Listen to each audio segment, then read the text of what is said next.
Novel عشق بسم اللہ الرحمن الرحیم قسط نمبر 20 از قلم Hadiqa Khan don't copy without my permission. امی، کیا آپ نے مہر کے باپ کو بتا دیا کہ مہر کو ہوش آ گیا ہے؟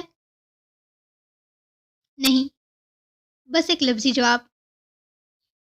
زریاب نے ایک نظر فیروزہ بی کی جانب دیکھا جو ہاتھ میں تسبیح لیے وظائف پڑھنے میں مصروف تھیں۔ اس نے واپس سے اپنی نظریں روڈ پر مرکوز کر لی۔ وہ فیروزہ بی کو لے کر ہاسپٹل جا رہا تھا۔ ابھی ہاسپٹل پہنچنے میں پورے 25 منٹ کا سفر باقی تھا۔ زریاب وقفے وقفے سے نظریں ترچھی کیے فیروزہ بی کی جانب دیکھ رہا تھا جو کافی خاموش نظر آ رہی تھیں۔ جب وہ انہیں لینے گھر گیا تھا تو وہ خوشی سے پھولے نہیں سما رہی تھیں۔ انہوں نے زریاب کو مضبوطی سے گلے لگا لیا اور اس کا ماتھا چوما، اور اب وہ کافی سنجیدہ سی بیٹھی تھیں۔ ان کا آدھا سفر خاموشی سے ہی گزرا تھا اور باقی بھی اسی طرح گزر رہا تھا۔ فیروزہ بی نے خاموشی کا وقفہ توڑتے کہا، کیا تیرا فیصلہ اٹل ہے؟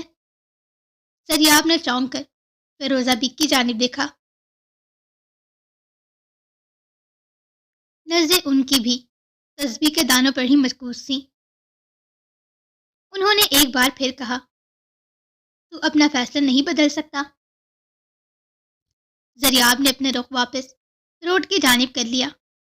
وہ جانتا تھا کہ فیروزہ بی کس بارے میں بات کر رہی ہیں۔ اپنے ساتھ مزید ظلم نہ کر زریاب، میں نے تجھے مہر کے لیے تڑپتے دیکھا ہے، روتے دیکھا ہے، تو اس سے بے پناہ محبت کرتا ہے۔ صرف 7 دن وہ تیری زندگی میں نہیں تھی اور تو نے پوری دنیا سے بیر لگا لیا تھا۔ تو ساری زندگی کیسے اس کے بغیر رہے گا؟ دیکھ، میں جانتی ہوں کہ میں یہ کہنے کا حق نہیں رکھتی، پر اپنے اور مہر کے ساتھ یہ ظلم نہ کر، وہ بہت نازک ہے۔ زریاب، وہ ایک اور دکھ برداشت نہیں کر پائے گی۔ جتنی وہ مجھے عزیز ہے اتنا ہی تو بھی مجھے عزیز ہے۔ فیروزہ بی کا لہجہ غمگین تھا۔ یہ 7 دن ان دونوں کے لیے کسی قیامت سے کم نہ تھے۔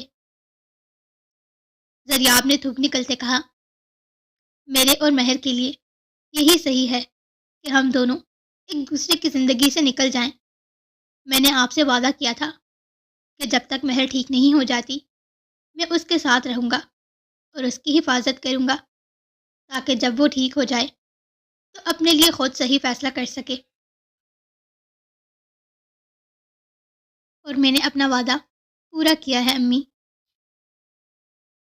آپ بہت اچھے سے جانتی ہیں اگر یہ رشتہ جڑ بھی گیا تو ہم میں سے کوئی ایک بھی سکون کا سانس نہیں لے پائے گا، اور وجہ آپ جانتی ہیں۔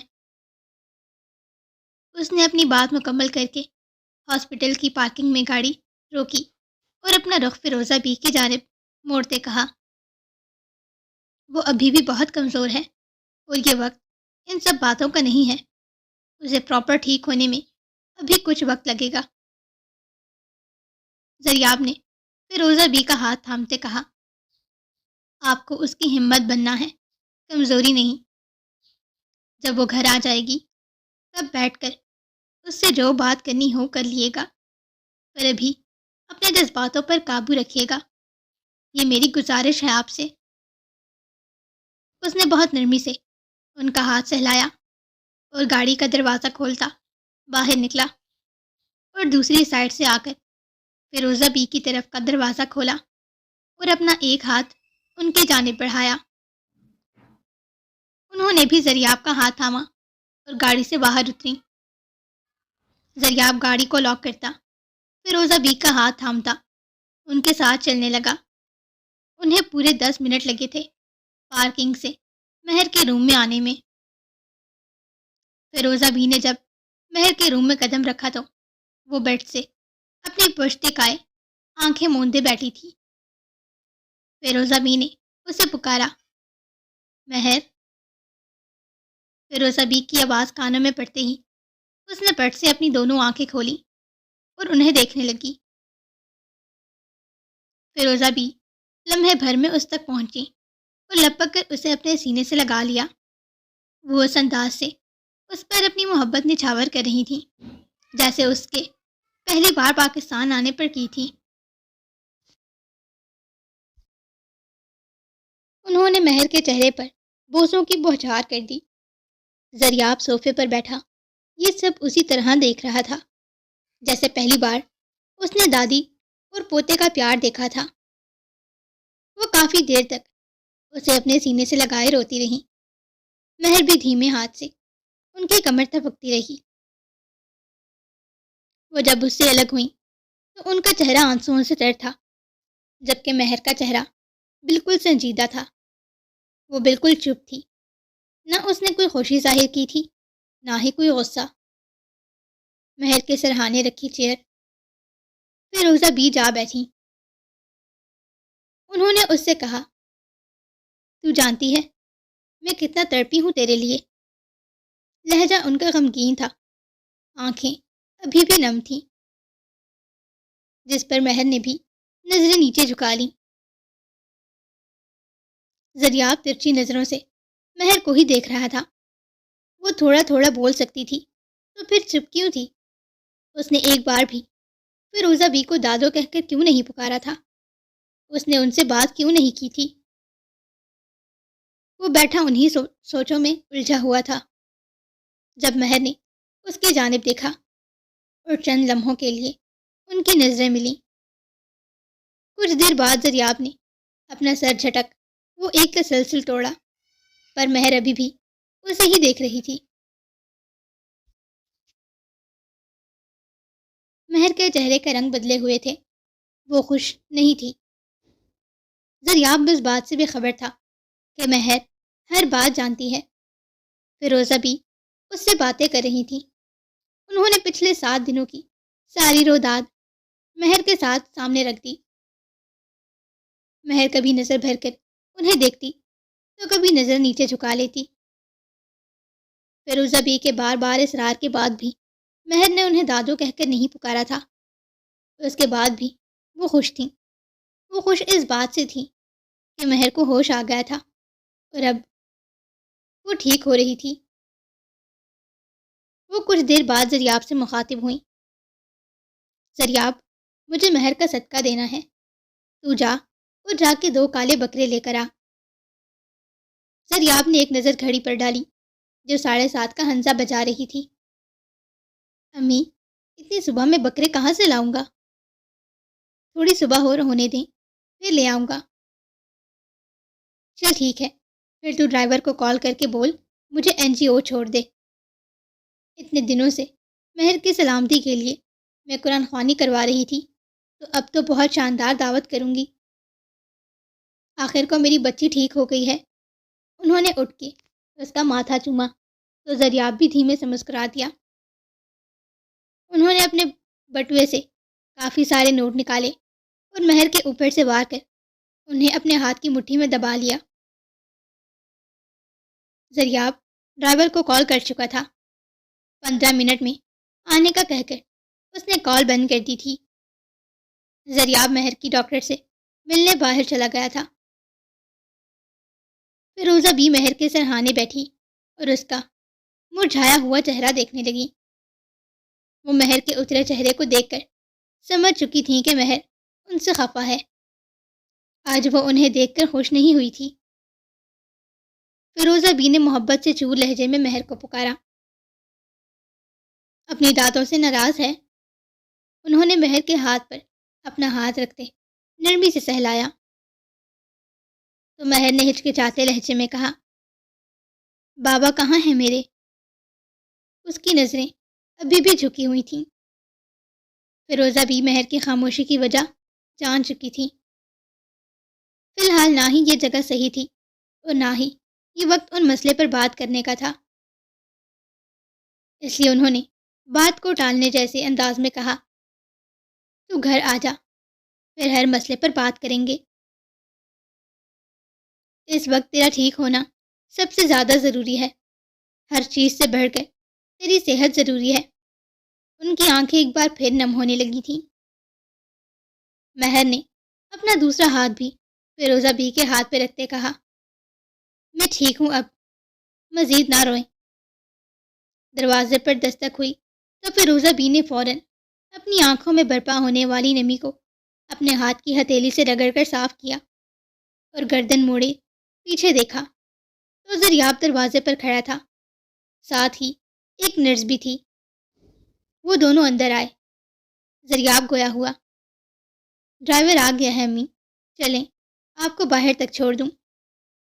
فیروزہ بی نے ایک نظر مہر کو دیکھا، پھر آگے کو جھک کر اسے اپنے سینے سے لگایا اور سرگوشی نما انداز میں اس کے کان میں کہا، تیری بوڑھی دادوں نے اپنی زندگی میں بہت دکھ دیکھے ہیں، تجھے اللہ کا واسطہ مہر مجھے مزید کوئی اور دکھ نہ دینا، تیری جدائی مجھے جیتے جی مار دے گی۔ وہ اس سے الگ ہوئیں، اس کے ماتھے پر بوسہ دیا، نرمی سے اس کے چہرے پر ہاتھ پھیرا اور قدم قدم چلتی زریاب کے عقب میں آ کھڑی ہوئیں اور مضبوطی سے زریاب کا بازو تھام لیا۔ زریاب نے ایک نظر اپنے بازو پر ڈالی جہاں فیروزہ بی کے ہاتھوں کی گرفت مضبوط تھی، اور دوسری نظر فیروزہ بی کے چہرے پر۔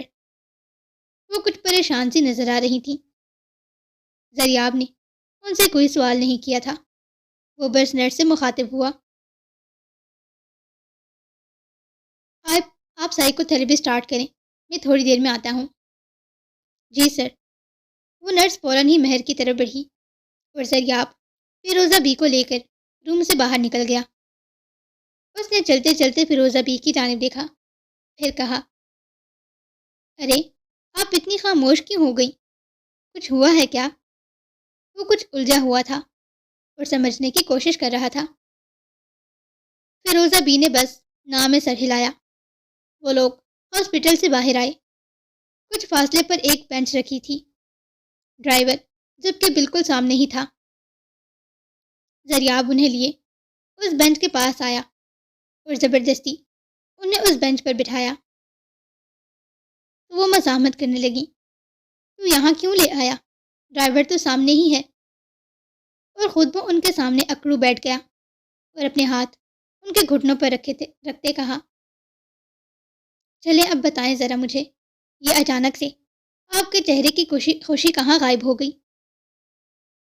ہاسپٹل آنے سے پہلے تو آپ کا چہرہ خوشی سے چمک رہا تھا، تو پھر اب وہ خوشی اچانک کہاں غائب ہو گئی؟ فیروزہ بی آنے والے حالات کا سوچ کر اداس ہو گئی تھی۔ جو حقیقت سالوں تک مہر سے چھپا کر رکھی، وہ اب سامنے آ چکی تھی۔ ڈر اس بات کا تھا کہ مہر یقین کرے گی یا نہیں، اور اگر یقین کر لے گی تو کہیں پھر سے پہلے کی طرح اسے کچھ نہ ہو جائے۔ یہ تو وہ اچھے سے جانتی تھی کہ مہر کے خاموش نہیں بیٹھے گی جب تک وہ ہر بات کی جڑ تک نہ پہنچ جائے۔ فیروزہ بھی اپنی ہی سوچوں میں گم تھی۔ زریاب نے ان کا کندھا ہلایا، امی۔ انہوں نے اپنا سر جھٹکا۔ زریاب اسی طرح ان کے سامنے بیٹھا انہیں ہی دیکھ رہا تھا۔ انہوں نے ایک دھپ اس کے سر پر رسید کرتے کہا، سب بتا دوں تجھے۔ اچانک ہی غصے میں زریاب سے کہا تو وہ فوراً ہی لڑکھڑاتا ہوا اٹھ کھڑا ہوا۔ اب کی بار اسے زور کا لگا تھا۔ وہ اپنا سر سہلانے لگا۔ فیروزہ بھی ابھی بھی اسے ہی گھور رہی تھی۔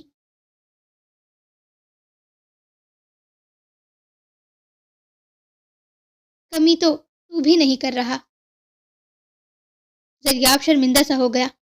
وہ دونوں جانتے تھے کہ ان سب میں زریاب کی کوئی غلطی نہیں تھی، اور انہیں غصہ تھا، خوف تھا، پریشانی تھی، وہ سب بھی انہوں نے کسی نہ کسی پر نکالنی ہی تھی۔ زریاب خاموش کھڑا رہا۔ انہوں نے منہ بسورتے کہا، چل مجھے گاڑی تک چھوڑ دے۔ اس نے اپنا ہاتھ فیروزہ بی کی جانب بڑھایا، جسے انہوں نے فوراً تھام لیا اور اٹھ کھڑی ہوئیں۔ وہ دونوں قدم با قدم چلتے گاڑی تک گئے۔ زریاب نے گاڑی کا دروازہ کھولا اور فیروزہ بی کو گاڑی میں بٹھایا۔ زریاب کا منہ لٹک گیا تھا۔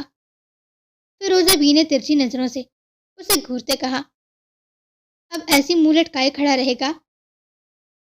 زریاب نے اپنی نظریں اوپر کیے انہیں دیکھتے کہا، بہت زور سے مارا ہے آپ نے مجھے۔ ہوتی کیا ٹھیک ہو گئی، مجھے مارنا شروع کر دیا۔ وہ اس وقت 5 سال کے بچے کی طرح منہ بنائے کھڑا شکایت کر رہا تھا۔ فیروزہ بھی اس کے معصوم سے چہرے کو دیکھ مسکرائیں۔ اچھا ادھر آ میرے پاس۔ میں نہیں آ رہا، یہ صحیح ہے، پہلے مار لو پھر پیار کر لو، دریاب نے آج مہر کے انداز میں جواب دیا تھا۔ فیروزہ بھی کہا لگا کر ہنسی۔ وہ آج کافی دن بعد اس طرح ہنسی تھی۔ انہیں اس طرح ہنستا دیکھ دریاب کے لبوں پر بھی مسکراہٹ آئی تھی، جسے اس نے فوراً سے پہلے غائب کر لی، کیونکہ وہ ناراض ہونے کی ایکٹنگ کر رہا تھا۔ فیروزہ بھی اسی طرح ہنستی رہیں۔ وہ دریاب کی ماں تھی اور یہ مان بھی اسے ہی رکھنا تھا۔ اس نے خود جھک کر انہیں اپنے سینے سے لگایا اور ان کے گرد اپنے بازوؤں کا حصار مضبوط کر لیا۔ فیروزہ بی نے اس کی کمر کو تھپ تھپاتے کہا، تو میرا غرور ہے دریاب۔ جانتا ہوں، دریاب نے سرگوشانہ انداز میں کہا۔ دریاب ان سے الگ ہوا تو انہوں نے اس کا چہرہ اپنے ہاتھوں میں بھرا اور اس کے ماتھے پر بوسہ دیا۔ اپنا اور مہر کا خیال رکھنا۔ جی امی۔ وہ دونوں آج کافی دن بعد ایک دوسرے کو دیکھ مسکرا رہے تھے، جیسے ان کی زندگی میں خوشیاں ایک بار پھر لوٹ آئی ہوں۔ دریاب گاڑی سے باہر نکلا۔ اس نے گاڑی کا دروازہ بند کیا اور آگے آ کر ڈرائیور سے کہا، گاڑی این جی او کے علاوہ کہیں اور رکنی نہیں چاہیے، اور این جی او پہنچ کے مجھے فون کر دینا۔ جی سر۔ ڈرائیور نے گاڑی سٹارٹ کی اور فیروزہ بی کو لے کر این جی او کی طرف روانہ ہو گیا۔ دریاب وہیں کھڑا ان کی گاڑی کو جاتا دیکھتے رہا۔ لمحے بھر میں گاڑی اس کی نظروں سے اوجھل ہو گئی۔ وہ ابھی تک اس حقیقت سے انجان تھا کہ میر حاتم واپس لوٹ چکا ہے۔ فیروزہ بی نے اسے ان معاملوں سے دور ہی رکھا ہوا تھا، اور نہ ہی اس نے ایک بار بھی میر حاتم کے حوالے سے فیروزہ بی سے پوچھا۔ دریاب مہر کے روم میں آیا تو وہ نرس کی مدد سے کھڑی تھی اور آہستہ آہستہ اپنے قدم بڑھا رہی تھی۔ ایک ہاتھ سے اس نے اسٹینڈ پکڑا ہوا تھا اور دوسرا ہاتھ اس کا نرس نے تھاما ہوا تھا۔ دریاب صوفے پر آ کر بیٹھ گیا اور مہر کو دیکھنے لگا۔ مہر خود بھی جلد سے جلد اپنے پیروں پر چلنا چاہتی تھی، پہلے کی طرح، اس لیے ضرورت سے زیادہ ہمت کا مظاہرہ کر رہی تھی، پر جسم میں کمزوری کے باعث 10 منٹ سے زیادہ کھڑی نہیں رہ پاتی۔ پھر 5 منٹ کا بریک لیتی، پھر 10 منٹ چلتی۔ یہ سلسلہ پچھلے 2 گھنٹوں سے جاری تھا اور دریاب خاموشی سے بیٹھا بس یہ سب دیکھ رہا تھا۔ مہر 2 بار گرتے گرتے بچی، اس سے پہلے وہ بھاگ کر اس کے پاس لپکتا۔ نرس نے اسے مضبوطی سے تھاما اور بیڈ پر بٹھا دیا۔ مہر بول پا رہی تھی اور نرس مسلسل چھوٹی موٹی باتیں کر رہی تھی۔ اس نے دریاب کو مکمل طور پر نظر انداز کر دیا تھا۔ اس نے نرس سے پچھلے 7 دنوں کی ساری خبر لی، جس پر اس نرس نے بتایا کہ یہ جو سر یہاں بیٹھے ہیں، یہ روز 18 گھنٹے یہیں آپ کے پاس بیٹھے رہتے تھے۔ یہاں سے انہیں زبردستی بھیجا جاتا تھا۔ بھوکے پیاسے ہر چیز سے بے خبر، بس مجسمہ بنے بیٹھے آپ کو دیکھتے رہتے تھے۔ لگتا ہے بہت محبت کرتے ہیں آپ سے، نرس نے خوش دلی سے کہا تو مہر نے ایک نظر دریاب کی جانب دیکھا، جو اسپاٹ چہرے کے ساتھ اسے ہی دیکھ رہا تھا۔ مہر نے اگلے ہی لمحے اپنی نظریں پھیر لیں اور بس نرس کے جواب میں مسکرا دی۔ 3 گھنٹے کے سیشن کے بعد مہر واپس اپنے بیڈ پر بیٹھی۔ اس نے ابھی تک ناشتہ نہیں کیا تھا۔ نرس اسے ناشتہ لانے کا کہہ کر باہر جانے لگی تو مہر نے اسے ٹوکتے کہا، میں ناشتہ نہیں کرتی۔ نرس نے حیران نظروں سے اسے دیکھتے کہا، بی بی ناشتہ نہیں کرو گی تو دوائی کیسے کھاؤ گی؟ اب کی بار دریاب نے مداخلت کرتے کہا، آپ ایک گلاس کوئی بھی فریش جوس لا دیں، دوائی میں کھلا دوں گا۔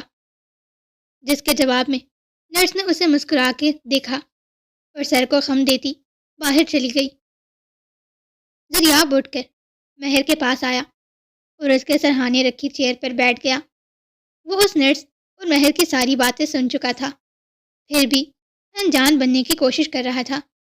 آج اسے اس چیئر پر بیٹھنا بڑا اچھا لگ رہا تھا، کیونکہ اب اسے اپنے آپ سے باتیں نہیں کرنی پڑی تھی۔ اس نے شرارتی لہجے میں کہا، تو ہو گئی تو ہو گئی تصدیق، اچھے سے لے لی رپورٹیں؟ اس نے آئی برو اٹکاتے مہر کو دیکھتے کہا، اگر کچھ رہ گیا ہے تو میں حاضر ہوں، حکم کرے، کیا جاننا ہے آپ نے؟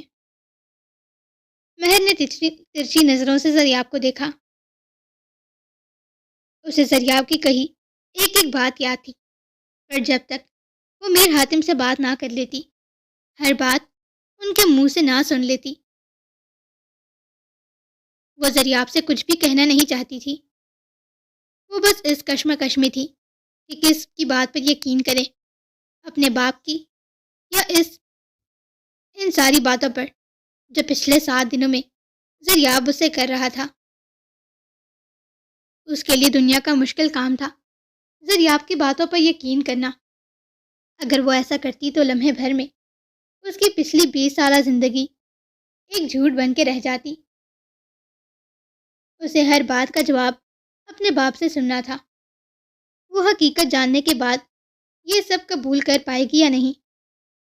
اس کی نظروں کے سامنے اس وقت جو شخص بیٹھا تھا، اس سے وہ محبت کرتی تھی، پر دوسری جانب اس کا باپ تھا۔ ہر حقیقت سے پردہ اٹھنے کے بعد وہ کیسے سنبھالے گی خود کو؟ باپ کے ساتھ وہ رہے گی نہیں، اور زریاب اسے اپنائے گا نہیں۔ دونوں صورتوں میں ہار تو اسی کی ہونی تھی۔ وہ دونوں ہی شخص اس کی زندگی سے جانے والے تھے، جن سے وہ سب سے زیادہ پیار کرتی تھی۔ بس ایک کو چھوڑنا پڑ رہا تھا اور دوسرے نے خود چھوڑنے کا فیصلہ کر لیا تھا۔ اسے ہمت کرنی تھی، خود کو مضبوط بنانا تھا۔ وہ اس وقت اندر سے اتنی ٹوٹی ہوئی تھی کہ وہ زریاب کے سینے سے لگ کر پھوٹ پھوٹ کر رونا چاہتی تھی۔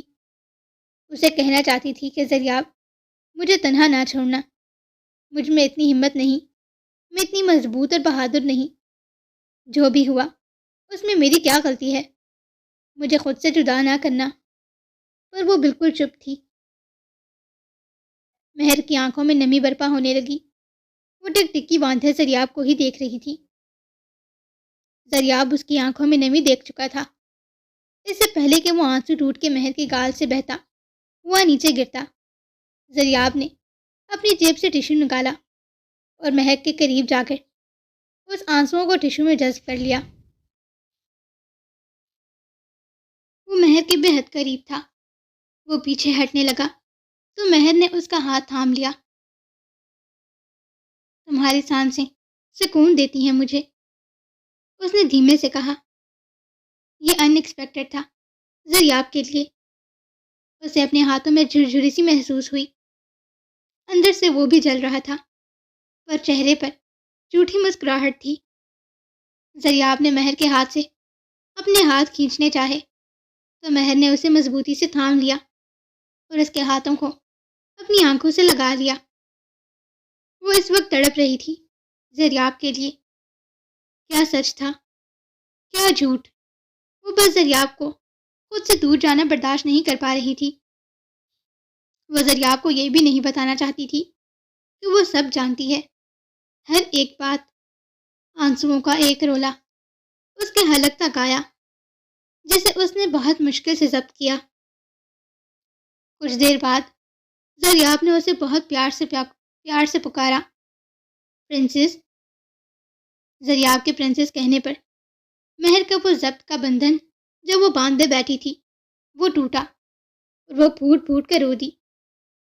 وہ زریاب کے سامنے رونا نہیں چاہتی تھی، پر وہ خود پر قابو نہیں رکھ پائی۔ وہ بری طرح ہچکیوں سے رونے لگی۔ اس کی حالت خیر ہو رہی تھی۔ زریاب فوراً اس کے بیڈ پر اس کے بے حد قریب بیٹھا اور اس کی آنکھوں سے اپنے ہاتھ ہٹائے۔ لمحے بھر میں اس نے اپنا چہرہ آنسوؤں سے تر کر لیا تھا۔ اس نے زریاب کی جانب دیکھا، آنکھوں سے آنسو زاروں قطار بہہ رہے تھے۔ وہ زریاب کے سینے سے جا لگی اور اپنے ہاتھوں کا اثار مضبوط کر لیا۔ اس نے زریاب کو اس قدر مضبوطی سے اپنے سینے سے لگایا تھا جیسے وہ ابھی اس سے الگ ہوئی تو وہ اسے چھوڑ کے چلا جائے گا۔ اچانک ہوتی اس افعال پر زریاب بھوکلا سا گیا تھا۔ جتنی تکلیف اسے اس وقت ہو رہی تھی، سکون بھی اسے زریاب کے پاس ملا تھا۔ وہ زریاب کے کندھے میں اپنا منہ چھپائے آنسو بہاتی رہی اور وہ بت بنا بیٹھا رہا۔ زریاب نے اسے دلاسا نہیں دیا تھا، نہ ہی اسے چپ کروایا تھا۔ وہ کچھ دیر اسی طرح زریاب سے لگ کر روتی رہی۔ آہستہ آہستہ اس کی آواز تھمنے لگی، ہچکیوں میں کمی آنے لگی، ہاتھوں کی کرس بھی کھلنے لگی تھی۔ اس نے اپنی نظریں نیچے کیے، مہر کے معصوم سے چہرے پہ نظر ڈالی تو وہ اپنی آنکھیں موندے سو چکی تھی۔ کیسے وہ اس معصوم جان پہ ظلم کر سکتا تھا، اسے جان بوجھ کے تکلیف دے سکتا تھا۔ زریاب کو اس لمحے شدید نفرت ہوئی خود سے۔ اس نے مہر کو آہستہ سے خود سے الگ کیا اور اس کا سر تکیے پہ رکھا۔ اپنے ہاتھوں کے پوروں سے بہت نرمی سے اس کے آنسو پہنچے جو اس کی پلکوں پر جمع تھے۔ پورا چہرہ رونے کے باعث سرخیاں بکھیر رہا تھا۔ وہ ابھی اس کے آنسو ہی پہنچ رہا تھا کہ ایک نرس ہاتھ میں ایک ٹرے لیے اندر آئی جس میں ایک گلاس فریش جوس تھا، انار کا، اور ایک باؤل مکس فروٹس کا، اور چند دوائیاں تھیں، اور آ کر زریاب کے سامنے کھڑی ہو گئی۔ سر یہ دوائیاں کھلانی تھی پیشنٹ کو۔ زریاب نے اسے ہاتھ کے اشارے سے دھیمے بولنے کے لیے کہا اور خود بھی دھیمے سے مخاطب ہوا۔ آپ یہ ٹرے ٹیبل پر رکھ دیں، جب مہر اٹھے گی تب میں کھلا دوں گا اسے۔ وہ سر کو خم دیتی، ٹرے کو ٹیبل پر رکھتی باہر کی جانب چلی گئی۔ زریاب کچھ دیر اسی طرح مہر کے سرہانے بیٹھا اسے دیکھتا رہا، پھر کمفرٹر اس پر اچھی طرح ٹھیک کرتا روم سے باہر گیا اور ریسپشن میں بیٹھی نرسز کے پاس آیا اور ان میں سے ایک کو مہر کے روم میں رکنے کے لیے کہا۔ وہ ایک منٹ کے لیے بھی مہر کو اکیلا نہیں چھوڑتا تھا۔ مہر کے معاملے میں پورا ہاسپٹل بہت محتاط تھا۔ ان میں سے ایک نرس فوراً ہی مہر کے روم کی طرف جانے لگی تو زریاب نے اسے روکا۔ روم اندر سے لاک کر لیے گا جب تک میں واپس نہ آ جاؤں۔ جی سر۔ وہ اتنا کہتی مہر کے روم میں چلی گئی اور حسب معمول دروازہ اندر سے لاک کر لیا، اور خود وہ CCTV روم میں آیا جہاں 2 عدد گارڈ بیٹھے ان گنت اسکرینز پر نظر رکھے ہوئے تھے۔ زریاب نے انہیں بھی سخت ہدایت دی ہوئی تھی کہ مہر کے روم کو ہر وقت مانیٹر کیا جائے۔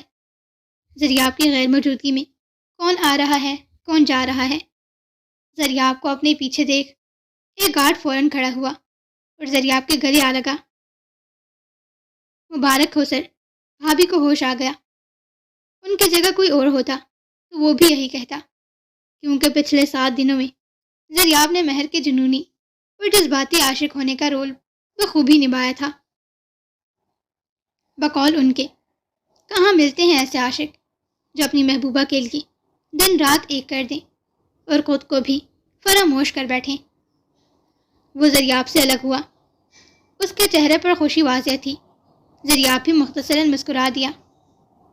میں جا رہا ہوں، میرے پیچھے اگر فیملی یا نرسز کے علاوہ کوئی بھی رینڈم شخص یا عورت آئے جسے پہلے نہ دیکھا ہو تو فوراً مجھے فون کرنا۔ جی سر۔ زریاب انہیں ہر بار جانے سے پہلے اسی طرح سخت تاکید کرتا تھا، اور اس بار بھی وہ انہیں اچھی طرح نصیحتیں کرتا ہوا وہاں سے چلا گیا۔ پچھلے 7 دنوں سے مہر کو لے کر پورا ہاسپٹل اٹینڈ بائی پر تھا۔ دن میں 5 دفعہ مہر کی سلامتی کے لیے دعائے خیر کروائی جاتی تھی۔ دن میں 2 بار اسی ہاسپٹل کی مسجد میں دسترخوان لگتا اور سارا کھانا NGO سے آتا تھا۔ زریاب اپنی گاڑی میں بیٹھا اور گھر کی طرف روانہ ہوا۔ مہر کے اٹھنے سے پہلے اسے واپس ہاسپٹل پہنچنا تھا۔ روڈ پر زیادہ رش نہیں تھا۔ وہ گاڑی بھگاتا ہوا 20 منٹ میں اپنے گھر پہنچا۔ گارڈ نے گاڑی کی آواز سنتے گھر کا مین گیٹ کھولا۔ اس نے اندر آتے ہی آسیہ کو آواز دی۔ وہ حسب معمول کچن میں ہی تھی اور شامی کباب بنانے میں مصروف تھی۔ زریاب کی آواز پر وہ فٹافٹ اپنے ہاتھ دھوتی باہر کی طرف آئیں۔ خوشی ان کے چہرے پر بھی واضح تھی۔ مبارک ہو آپ کو بہت، فیروزہ بی نے بتایا۔ مہر بی بی کو ہوش آ گیا، چہرے پر مسکراہٹ سجائے انہوں نے زریاب کو مبارکباد دی، جس کے جواب میں زریاب نے کہا شکر الحمدللہ۔ زریاب کے چہرے پر بھی خوشی واضح تھی۔ مہر کے کچھ کپڑے پیک کر دیں، میں فریش ہو کر واپس ہاسپٹل جاؤں گا۔ جی صاحب۔ زریاب اپنے روم کی جانب بڑھ گیا اور آسیہ فوراً سے مہر کے روم میں گئی اور وارڈروب سے ایک چھوٹا بیگ نکالا اور اس میں مہر کے 3 عدد ٹراؤزرز اور 4 عدد لوز ٹی شرٹ رکھیں، 1 عدد ٹاول، گھر کی چپلیں اور کچھ ضرورت کی چیزیں وغیرہ رکھیں اور زپ بند کرتے 10 منٹ کے اندر دوڑتی ہوئی نیچے آئیں اور وہ بیگ لا کے ڈائننگ ٹیبل پر رکھ دیا۔ پھر کچن میں آ کر جلدی سے زریاب کے لیے چائے چڑھائی، فریج سے آٹا نکال کر پراٹھے کا پیڑا بنایا اور دوسرے چولہے پر 2 عدد کباب فرائی کرنے کے لیے رکھے اور تیسرے پر اس نے پراٹھا بنایا۔ 15 منٹ کے اندر اندر اس نے زریاب کے لیے ناشتہ ریڈی کر لیا تھا۔ وہ جانتی تھی کہ اگر اس نے تھوڑی دیر بھی لگائی تو وہ بنا کھائے ہی ہاسپٹل چلا جائے گا، اور وہ رات سے بھوکا تھا اور اب تو دن کا 1 بجنے والا تھا۔ بھوک پیاس کیا ہوتی ہے اسے تو اب یاد بھی نہیں رہتا تھا۔ آسیہ ٹرے اٹھاتی باہر آئیں اور ڈائننگ ٹیبل پر ناشتہ لگایا اور وہیں کھڑی زریاب کا انتظار کرنے لگی۔ زریاب نے روم میں آتے ہی پہلے شاور لیا، کپڑے چینج کیے اور اپنے روم سے چیس بورڈ اٹھایا اور لیتا ہوا باہر آیا۔ آسیہ پہلے سے ہی ٹیبل کے پاس کھڑی تھی۔ زریاب نے ٹیبل پر ناشتہ دیکھا اور خاموشی سے چیئر کھینچ کر بیٹھ گیا۔ آسیہ واپس کچن میں چلی گئی۔ وہ آسیہ کے ساتھ کم گو ہی کرتا تھا۔ اس نے آج کافی دن بعد سکون سے ناشتہ کیا تھا۔ چائے کا ایک سپ لیتے ہی اس کی ساری تھکن جیسے کہیں چلی گئی ہو۔ ناشتے سے فارغ ہو کر وہ فیروزہ بی کے روم میں گیا اور سائڈ ٹیبل کی ڈرار سے مہر کا فون نکالا۔ وہ آف تھا۔ اسے اپنی پینٹ کی جیب میں ڈالتا واپس ڈائننگ روم میں آیا اور جو بیگ آسیہ ریڈی کر کر لائی تھی مہر کے لیے اسے کھولا اور وہ چیس بورڈ اٹھا کے اس میں رکھا اور واپس زپ بند کر لی۔ اس بیگ کا اسٹیپ اپنے کندھے پر ڈالا اور باہر آ گیا۔ اس نے اپنی گاڑی انلاک کی اور بیگ اٹھا کر فرنٹ سیٹ پر رکھا اور گاڑی سٹارٹ کر کے ہاسپٹل کے لیے نکلا۔ وہ خوش بھی تھا اور اداس بھی۔ وہ خود اس وقت الجھن میں مبتلا تھا۔ وہ سکون میں تھا کہ مہر ٹھیک ہو رہی ہے، پر کیا وہ اس کی علیحدگی برداشت کر پائے گی اور کیا وہ خود کر پائے گا؟ فیروزہ بی کی کہی بات پر بار بار اسے یاد آ رہی تھی کہ جب مہر کو اس کے باپ کی سچائی کا پتہ چلے گا تب وہ خود کو سنبھال نہیں پائے گی۔ میں چاہتی ہوں تب تو اسے سنبھال۔ اس نے مہر کی حفاظت کی تھی، اس کا خیال رکھا تھا۔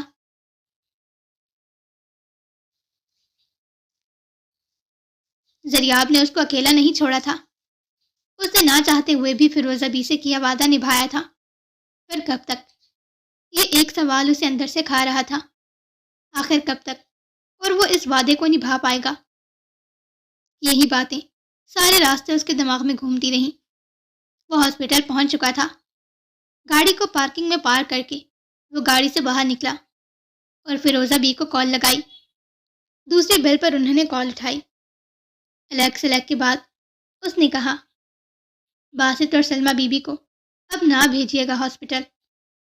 اس کی بات ختم ہی ہوئی تھی کہ فیروزہ بی اپنے گرجتے لہجے میں بول پڑی، اب کیا تو 24 گھنٹے ہاسپٹل میں رہے گا؟ زریاب کو لگا اس کے کان کے پردے پھٹ گئے۔ اس نے فون کو تھوڑا دور کر کے دیکھا، پھر ایک گہری سانس ہوا میں خارج کرتے اوپر دیکھا، پھر فون واپس اپنے کان سے لگاتے کہا، آپ کو اللہ کا واسطہ میرے کان کے پردے تو نہ پھاڑیں۔ میں ابھی گھر گیا تھا، ناشتہ کر کے مہر کے کچھ کپڑے لے کر واپس آ گیا، اور مہر اب ٹھیک ہے امی، رہی بات باسط اور سلمہ بیوی کی، تو مہر انہیں نہیں جانتی اور میں نہیں چاہتا کہ وہ ان کی موجودگی میں انکمفرٹیبل فیل کرے۔ فیروزہ بھی مکمل خاموش رہیں۔ زریاب نے انہیں دھیمی آواز میں سمجھایا، بس کچھ دن کی بات ہے، پھر آپ کی مہر آپ کے پاس آ جائے گی۔ امی، میں کسی اور پر بھروسہ نہیں کر سکتا مہر کے معاملے میں، اور آپ کو میں یہاں رکنے کی اجازت نہیں دوں گا۔ فیروزہ بھی اب بھی خاموش ہی تھی۔ زریاب نے پھر کہا، امی، اب کی بار انہوں نے طنزیہ لہجے میں کہا، کیوں کر رہا ہے اس کی اتنی فکر؟ تو نے تو ویسے بھی چلے ہی جانا ہے اسے چھوڑ کر، تو کیوں اس کے پیچھے خود کو مزید ہلکان کر رہا ہے؟ وہ ٹھیک ہو گئی ہے، کچھ دن میں مکمل ٹھیک ہو جائے گی، تو جانا، تجھے تو جانا تھا۔ زریاب لاجواب ہو گیا۔ یہی باتیں اسے اندر سے کھوکھلا کر رہی تھیں، اور وہی ساری باتیں فیروزہ بی نے اسے کہہ دی تھیں۔ وہ فون کان سے لگائے کھڑا رہا، پھر دھیمے سے کہا، آپ مجھے نہیں سمجھے گی تو اور کون سمجھے گا امی؟ پر فیروزہ بھی اس وقت کچھ ایسا سننے کے لیے تیار نہیں تھی جس سے اس کی مہر کو تکلیف پہنچے۔ انہوں نے اسی لہجے میں ایک بار پھر کہا، مہر کی زندگی میں نہ جانے اور کتنے دکھ لکھے ہیں، کم از کم تو اس کے دکھوں میں مزید اضافہ نہ کر۔ وہ تجھ سے محبت کرتی ہے زریاب، کیسے سنبھالوں گی میں اسے تیرے جانے کے بعد؟ فیروزہ بی کا لہجہ غمگین ہو گیا تھا۔ زریاب نے اپنے آنسوؤں کو گرنے سے روکا اور بے حد مدھم لہجے میں کہا، محبت میں بھی کرتا ہوں۔ وہ اس کے آگے کچھ اور بول نہیں پایا سوائے اس کے، میں آپ سے بعد میں بات کروں گا۔ مہر اٹھ گئی ہوگی۔ اس نے فیروزہ بی کا جواب سننے بغیر ہی فون کاٹ دیا اور گاڑی سے اپنی پشت ٹکائے گہرے گہرے سانس بھرنے لگا۔ آنسو اس کی پلکوں تک آ گئے تھے۔ اگر اس کے بس میں ہوتا تو گرم ہوا کا جھونکا بھی مہر کو لگنے نہیں دیتا۔ فیروزہ بی کی تو اسے فیروزہ بی کو تو اسے سمجھنا چاہیے تھا۔ ہر بات جانے کے باوجود بھی وہ مہر کی خوشیوں کے آگے نہ کچھ دیکھنا چاہ رہی تھی اور نہ ہی کچھ سننا۔ خود کو حتی الامکان ٹھیک کر کے وہ ہاسپٹل کے اندر گیا۔ ظہر کی اذان ہو چکی تھی۔ اس نے دروازے سے ہلکا سا جھانکا تو مہر اب بھی سو رہی تھی۔ وہ دبے پاؤں روم میں گیا۔ نرس اسے دیکھ اٹھنے لگی تو اس نے اشارے سے واپس بیٹھنے کے لیے کہا۔ مہر کا بیگ صوفے پر رکھتا وہ واپس روم سے باہر چلا گیا اور سیدھا مسجد میں آیا جو ہاسپٹل میں ہی تعینات تھی۔ وقت ضائع کیے بغیر اس نے وضو بنایا اور نماز ادا کی۔ شکرانے کے نوافل ادا کیے۔ اس نے کافی دیر تک بیٹھ کے دعائیں کی۔ وہ مسلسل اپنے آنسوؤں کو گرنے سے روک رہا تھا۔ باسط NGO سے کافی تعداد میں کھانا لے کر آیا تھا۔ وہ 2 دفعہ کھانا لاتا تھا باقاعدگی سے، ایک دفعہ ظہر کے بعد اور دوسری دفعہ عشاء کے بعد۔ مسجد میں موجود تمام لوگ اور کچھ ہاسپٹل کا عملہ بھی شامل ہو جاتا تھا۔ زریاب دعا سے فارغ ہوا تو باسط دیوار سے ٹیک لگائے اسی کے اٹھنے کا منتظر تھا۔ بھائی کھانا لے آیا ہوں۔ ہاں ٹھیک ہے، لگوانا شروع کرو، زریاب نے کہا۔ اس نے مل کر 2 بڑی بڑی صفتوں میں پہلے دسترخوان لگوایا، پھر باری باری پلیٹس اور دیگر چیزیں رکھوانی شروع کی، پھر بڑے اہتمام کے ساتھ کھانا لگوایا۔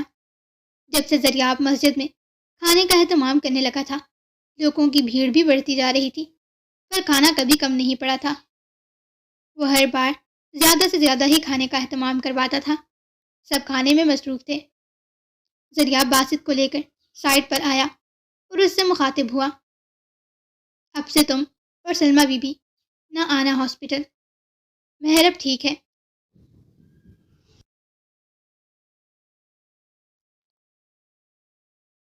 باسط نے سوالیہ نظروں سے زریاب کو دیکھتے کہا، پر فیروزہ بھی؟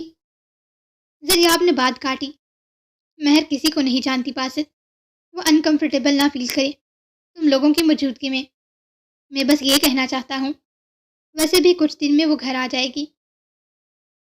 زریاب نے سرد لہجے میں کہا، جیسا آپ کہیں بھائی، اب جا کے کھانے کا انتظام دیکھو۔ جی بھائی۔ زریاب اسے حکم سنا کے خود ہاسپٹل کی جانب چل دیا اور باسط اسے جاتا دیکھتا رہا۔ زریاب اب کی بار بھی دبے پاؤں روم میں آیا تھا اور مہر اب بھی سو ہی رہی تھی۔ اس نے نرس کو دھیمے سے جانے کے لیے کہا تو وہ روم سے باہر چلی گئی۔ زریاب نے روم کا دروازہ لاک کیا اور قدم قدم چلتا مہر کے پاس آیا اور بہت آہستگی سے اس کے ماتھے پر ہاتھ رکھتے اس کا ٹمپریچر چیک کرنے لگا۔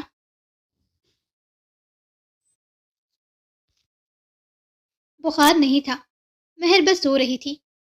اس نے بیگ کی زپ کھولی تو وہ سب سے پہلے وہ چیز بورڈ نکال کر ٹیبل پر رکھا، پھر مہر کی چپڑیں نکال کے اس کے بیڈ کے سامنے رکھیں، اس کا ٹاول اور باقی ضرورت کی چیزیں لے جا کر باتھ روم میں رکھ دیں، پھر اس بیگ کی زپ بند کر کے وہ بیگ اٹھا کر ٹھیک مہر کے پاؤں کے پاس رکھ دیا اور خود آ کر وہ واپس صوفے پر بیٹھ گیا۔ تقریباً 4 گھنٹے کی نیند کے بعد مہر کی آنکھ کھلی۔ اس نے آہستہ آہستہ اپنی ہاتھوں اور پیروں کو حرکت دی۔ اس کا گلا بالکل خشک ہو رہا تھا۔ اس نے اپنے دائیں جانب گردن کر کے دیکھا تو وہاں اسے کوئی نظر نہیں آیا۔ پھر آہستہ آہستہ گردن کا رخ بائیں جانب موڑا تو نظریں زریاب پہ جا ٹھہریں، جو خود کے ساتھ چیس کھیلنے میں مصروف تھا اور بظاہر وہ بہت گہری سوچوں میں بیٹھا نظر آ رہا تھا۔ مہر نے ایک نظر ٹیبل پر پڑے چیس بورڈ پر ڈالی۔ گیم کافی الجھا ہوا نظر آ رہا تھا، جبکہ کھیلنے والا وہ اکیلا ہی تھا۔ مہر کے لبوں پر دھیمی سی مسکراہٹ آئی اور اس نے مدھم آواز میں کہا، بے وقوف۔ زریاب اس کی طرف دیکھ ہی نہیں رہا تھا۔ مہر کچھ دیر لیٹی اسی طرح اسے دیکھتی رہی، پر جب گردن میں درد کی ایک ٹیس اٹھی تو اس نے اپنا رخ بائیں جانب کر لیا اور ہاتھ بڑھا کر برابر میں رکھی سائڈ ٹیبل پر سے ایک سپون نیچے گرا دیا۔ اس کی آواز سے زریاب کا تسلسل ٹوٹا اور وہ فوراً اٹھ کھڑا ہوا اور مہر کے پاس آیا۔ مہر کی آنکھیں کھلی تھیں۔ اس نے زریاب کو دیکھتے دھیمے سے کہا، پانی۔ زریاب نے پہلے ہی موٹ کی مدد سے اس کا بیڈ تھوڑا اوپر کیا تاکہ وہ ٹیک لگا کے بیٹھ سکے، پھر پانی کا گلاس اٹھا کے اس کے لبوں سے لگایا۔ اس نے تھوڑا تھوڑا کر کے آدھے سے زیادہ پانی پی لیا تھا۔ زریاب وہ گلاس واپس سائڈ ٹیبل پر رکھتا مہر کے سرہانے رکھی چیئر پر ہی بیٹھ گیا۔ اب کیسی طبیعت ہے؟ زریاب نے پوچھا۔ ٹھیک ہوں۔ گڈ۔ کچھ کھا لیا جائے اب؟ مہر نے سر ہلا کے ہاں کہا۔ زریاب نے وہ ٹرے اٹھائی جو نرس اس کے سونے سے پہلے لے کر آئی تھی۔ اس نے گلاس پر سے کور ہٹایا اور اسپون کی مدد سے 2-3 بار جوس کو مکس کیا، پھر مہر سے مخاطب ہوا، میں پلاؤں یا آپ خود پی لیں گی؟ مہر نے چند لمحے بس اسے دیکھا، پھر اپنا سیدھا ہاتھ زریاب کی جانب بڑھا دیا۔ زریاب نے وہ جوس کا گلاس مہر کے ہاتھ میں تھمایا۔ ٹرے میں ایک عدد چھوٹا سا بال بھی رکھا تھا جو مکس فروٹ سے بھرا ہوا تھا، اور ایک چھوٹا سا باکس جس میں 3 عدد دوائیاں تھیں۔ مہر نے بھی 2 گھونٹ ہی جوس کے پیے تھے کہ زریاب نے وہ بال اس کے آگے کیا۔ مہر نے ایک نظر اس بال پر ڈالی، پھر صاف منع کر دیا کہ میں یہ نہیں کھاؤں گی۔ کھانا تو پڑے گا اگر ٹھیک ہونا ہے۔ زریاب نے بھی دو بدو جواب دیا۔ اس کے بعد دوائیاں بھی کھانی ہیں۔ وہ بھی کہہ ہی رہا تھا کہ مہر نے اس کی بات کاٹتے کہا، ہاں تو ٹھیک ہے، وہ میں ایسے ہی کھا لیتی ہوں۔ مہر نے وہ باکس اٹھایا اور تینوں میڈیسنز اپنے منہ میں ڈالی، جوس کا گلاس منہ سے لگایا اور ایک ہی سانس میں اس نے وہ تینوں دوائیاں اپنے حلق کے اندر اتار لیں اور جوس کا پورا گلاس خالی کر کے گہری سانس کے ساتھ وہ گلاس اور وہ باکس ٹرے میں رکھ دیا۔ یہ سب اتنی جلدی ہوا کہ زریاب اسے منع نہیں کر پایا۔ وہ تو بس سوالیہ چہرے اور حیران نظروں کے ساتھ اسے دیکھ رہا تھا۔ لو کھا لی دوائی اور بولو، مہر نے اپنے ہونٹوں کے کنارے سے جوس کے چند قطرے صاف کرتے کہا۔ جواباً زریاب نے چڑھ کر ڈپٹنے جیسے انداز میں کہا، خالی پیٹ دوائی کبھی نہیں کھاتے، پاگل لڑکی۔ مہر نے اپنے ہونٹوں کو گول کرتے کہا، اب تو کھا لی۔ مہر نے اپنی بتیسی دکھائی۔ زریاب کی سمجھ نہیں آ رہا تھا وہ اب کیا کرے اور کیا کہے۔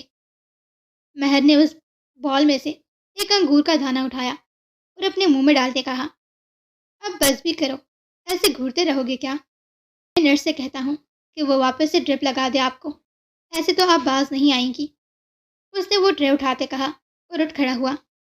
مہر بھی اب مقابلے پر اتر آئی تھی۔ لگوا کے دکھاؤ ذرا، اب کوئی ٹرپ مجھے۔ زریاب زیر لب مسکرایا اور وہ ٹرے اٹھا کے واپس وہیں رکھ دی جہاں نرس رکھ کر گئی تھی، اور پھر واپس آ کر مہر کے سامنے والی چیئر پر بیٹھ گیا۔ مہر بالکل اسپاٹ چہرے کے ساتھ اسے ہی دیکھ رہی تھی۔ میں نے بہت مس کیا اس مہر کو۔ زریاب نے اپنی پینٹ کی جیب سے والیٹ نکالا اور اسے کھول کر اس میں سے مہر کی چین نکالی اور اسے اپنی ہتھیلی پر رکھ کر مہر کے سامنے ہاتھ بڑھا دیا، جسے دیکھ اب وہ اس کا اسپاٹ چہرہ مسکراتا چہرہ بن گیا تھا۔ اس نے فوراً اس کی چین کو اٹھایا اور اسے پلٹ پلٹ کر دیکھنے لگی۔ زریاب اس کی مسکراہٹ دیکھ خود بھی مسکرانے لگا۔ مہر نے زریاب کو دیکھا اور دونوں کی نظریں ملی۔ خوش؟ زریاب نے پوچھا۔ ہاں، بہت خوش، مہر نے جواباً کہا۔ مہر نے اسے اپنے ہاتھ کی مٹھی میں دبا لیا۔ تم مجھے آبزرو کرتے ہو؟ مہر نے پوچھا۔ جواب آیا، ہاں، جیسے کہ زریاب نے اپنا ایک ہاتھ اپنی تھوڑی پہ رکھ کے کہا، جیسے کہ آپ نے پانی 7 گھونٹ میں پیا اور جوس 3 گھونٹ میں۔ 3 دفعہ آپ نے میری آنکھوں میں دیکھا اور 2 دفعہ بالکل سیریس منہ بنا لیا، اور اس کی چین کو دیکھ کر آپ دل سے مسکرائیں۔ مہر زریاب کی باتیں سن کر ہنس پڑی اور ہنستے ہوئے کہا، اتنا بھی آبزرو نہیں کرنا تھا اب، میں نے بس آپ کے سوال کا جواب دیا ہے۔ زریاب نے کہا۔